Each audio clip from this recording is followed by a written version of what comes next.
So this meeting, Mark Carney has been really trying to downplay expectations for what might come of it as far as tariffs, all the things that we're dealing with in this country. Is this likely to lead to the lifting of tariffs? All of them? Some of them? What are the expectations there specifically?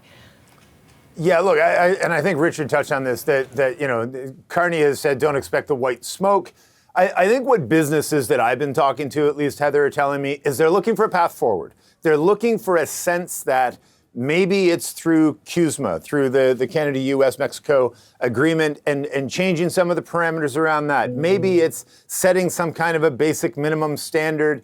Who knows? But what they want is a sense out of this meeting that this is being taken maybe away from the leaders and given to the trade experts and handed off to the U.S. trade representative, something that can give them a sense of what the path forward is going to look like. They don't even necessarily think it needs to be on that path. They just need to have a better sense of what that path is.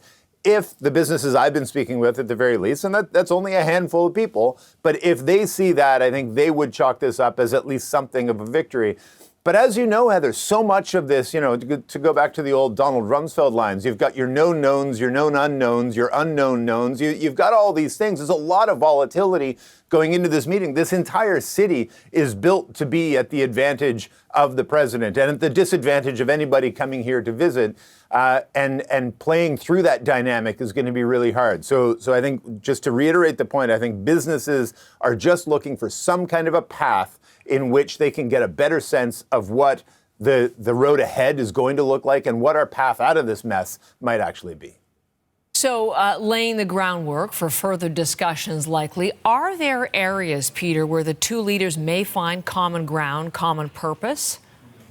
I think there are. I think you can, there's a couple of ways of looking at that. There are specific sectors where we have long-standing trade agreements, and forget, Donald Trump says, well, we don't need any of your stuff. Don't worry about any of that. There are things that people say, and then there are conversations you have when you're in the room with people who know what they're talking about. And the Americans know they import a lot of Canadian oil. They know they import a lot of Canadian softwood lumber, and they know that most of that lumber grows in BC and Alberta. They actually do know all of this stuff, and they know where the sectorial importance lies in a lot of these relationships.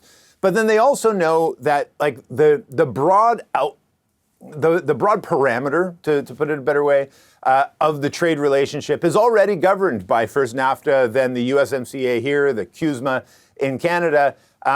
There are clearly some problems that the American president has, and I think a lot of those are around compliance. And look, if we can get some compliance mechanisms to work a little bit better through CUSMA, that might be good for Canada. That might be good for the softwood lumber dispute. There are parts of this that might work out to Canada's benefit if they can figure out that path forward. So I think the main thing that they do have to work off of, that they do have in common, is the Canada-US-Mexico Free Trade Agreement that allows them to sort of put things in a box and say, let's talk about what the problems are, let's talk about how we resolve them, and the way of doing that already exists, which I think does put Canada a leg up on, say, India or Korea or Japan, where the problems are a little bit more complex. That is to strip out all of the personalities involved here, but the actual mechanics of the trade. I think there are real commonalities, there are real paths forward, and there's a real sense of how it can be done. The question is, when they get in the room tomorrow, is that where they're going to land? Who knows? It's Donald Trump. Exactly. Good to have you there for all of it. So thank you for today for setting it up. Senior business correspondent Peter Armstrong.